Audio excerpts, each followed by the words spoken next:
Satu lembaga pasti punya misi. Misi itu sangat berarti dalam satu lembaga, dalam satu organisasi. Seperti di Alkitab Amsal 29 ayat 18, ya. Ini satu lembaga mesti punya misi, ya. Kalau tidak punya misi akan liar. Akan liar, ya. Akan tidak akan mencapai sasaran apa yang akan dituju. Ya, kita berbicara masalah visi dan tantangan GPIB ke depan, khususnya kepemimpinan GPIB 2025-2030. Saya bersama dengan Pendeta Imawati, sekarang posisi sebagai Sekretaris 1 MS GPIB 21. Bu Emma, Bu Pendeta, maaf. Bagaimana melihat visi dan tantangan kepemimpinan GPIB 2025-2030? Visi, misi, tantangan pendeta GPIB, ya, memang akan semakin dinamis, semakin penuh dengan tantangan, penuh dengan dinamika yang, tapi saya kira ketika kita hadapi itu, ya tentu mengasihkan sekali dengan berbagai tantangan yang ada. Kepemimpinan semakin diuji. Kepemimpinan yang seperti apa? Ya kalau kita bicara gereja, ya pastilah kepemimpinan Yesus Kristus yang menjadi role model kita. Tetapi juga kita dihadapkan pada kondisi di tengah-tengah dunia yang secara global, perubahan yang sangat cepat, berbagai macam tantangan, inovasi, berbagai macam tawaran-tawaran yang semakin duniawi. Ini juga menjadi catatan penting bagi para pemimpin gereja untuk selalu belajar, selalu siap menghadapi tantangan-tantangan itu. Tantangan semakin kompleks.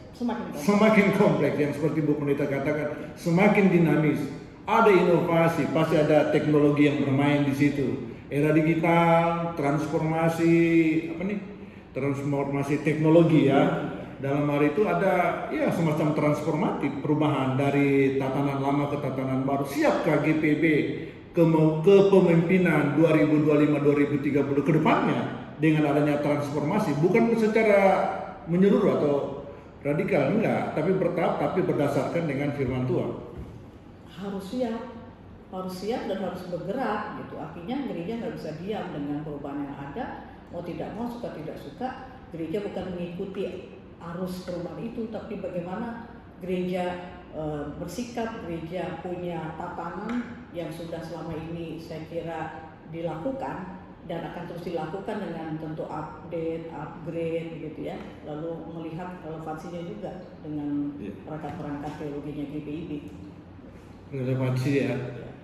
Bagaimana kita menjaga bersama relevansi gereja, kan? Di era disruption, di era era digital, itu bagaimana menjaga relevansi gereja, menjaga misi gereja, menjaga integritas gereja dalam masa era digital ini. Bagaimana ini? Ini tantangannya Sulhodos nih. Ya, Sulhodos bersama dengan perubahan-perubahan yang lebih cepat seperti itu tadi ya, disrupsi di mana-mana. Gitu. Nah sekarang kan kembali kepada bagaimana sih hakikat panggilan pengutusan kita sebagai pemimpin gereja. Kan berbeda juga pemimpin di luar gereja, karena kepemimpinan dalam gereja juga bukan dibilang pemimpin gitu ya, tapi pelayan yang memimpin gitu. Iya, jadi sangat berbeda sekali. Tapi saya kira apa yang berbeda itu kan bukan berarti tidak bisa kita lakukan. Iya. Apa yang berbeda bukan berarti tidak bisa kita lakukan. Berbeda kan nanti kepemimpinan yang akan datang? Pertanyaan ini. Berbeda kira-kira? Ya, tentu ada perbedaan juga Pak. Dalam segi apa ini? Segi bagaimana tantangan-tantangan yang tidak sama lagi dengan sebelumnya ya. Artinya gini, kita sudah masuk di dalam dunia digital. Dulu gereja beribadah ya kita masih di dalam ruangan di gedung, tapi ketika pandemi lalu kemudian kita lakukan digitalisasi dalam berbagai macam bentuk-bentuk pelayanan dan ibadah, mau tidak mau gereja menjadi lebih terbuka lagi kan. Tidak bisa lagi gereja yang tertutup seperti di masa lalu. Artinya kadang-kadang kan orang militansi atau fanatisme satu gereja tertentu. Tapi ini juga jadi tantangannya GPIB ini. Tantangan ke depan GPIB yang tadi saya katakan kan semakin berat, semakin kompleks ini ke depannya. Sanggupkah kita ini sekarang ini merubah ya? Ini bukan merubah secara yang saya katakan tadi radikal menyeluruh, Ya. pasti bertahap. Ya, kembali kepada intergenerasi nanti ini. Betul. Intergenerasi siapkah? Tapi tidak semua mesti dirubah di dalamnya kan? Ya. Tidak semua. Intergenerasi bisa masuk sesuai dengan kemampuan, keahliannya ditempatkan sesuai dengan itu ya. Ya, tidak semua harus dibabat habis, nggak mungkin dong, nggak mungkin. Pasti ada yang senior dulu. Kira-kira bagaimana? Iya, kan saling belajar tadi saya bilang. Ada kesediaan, terbuka itu kan ada kesediaan untuk saling belajar. Artinya begini, generasi yang katakanlah istilah zaman sekarang lah ya, generasi yang sudah dianggap senior, lalu ada yang junior atau menengah ya usianya mereka. Saya kira intergenerasional GPIP justru melengkapi. Maksudnya generasi yang senior itu kan punya pengalaman mereka yang secara bijak atau berhikmat bisa mereka sharingkan, bisa mereka ceritakan juga kepada generasi yang di bawahnya. Generasi di bawahnya ini yang katakanlah generasi milenial, generasi digital, mereka yang punya kebiasaan sudah langsung dengan teknologi digital. Gitu. Nah ini kan yang kemudian mereka juga bisa mengisi kekosongan itu ya, mengisi menjadi jembatan ya, dari generasi satu dengan yang lain. Lalu yang muda-muda ini juga perlu belajar dari yang senior yang punya pengalaman, walaupun pengalaman tentu tidak sama. Tetapi untuk hikmatnya, untuk bijaknya, saya kira kita perlu, termasuk juga tatanan beretika. Wah, itu yang penting itu. Yang tadi itu tatanan beretika. Integritas, norma, etika, ini tidak semua walaupun kita mampu, tapi kalau kita tidak punya etika norma juga tidak akan terpilih loh. Orang pengikut itu atau pemilih melihat juga salah satu faktor itu ya etika. Dia mampu, dia pintar, dia ahli, tapi kalau tidak beretika catatannya ada catatan yang gelap bagaimana ya? Itu juga menjadi catatan tersendiri saya kira.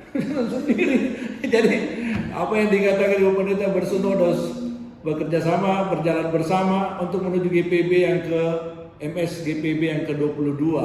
Siapapun yang terpilih nantinya, menurut Ibu gimana? Siapapun yang terpilih nantinya. Siapapun yang terpilih, yang penting dia pertama-tama menjalankan visi-misi yang kita percaya bahwa GPB selalu misi-misinya berdasarkan apa? Perintah Tuhan Kepala Gereja.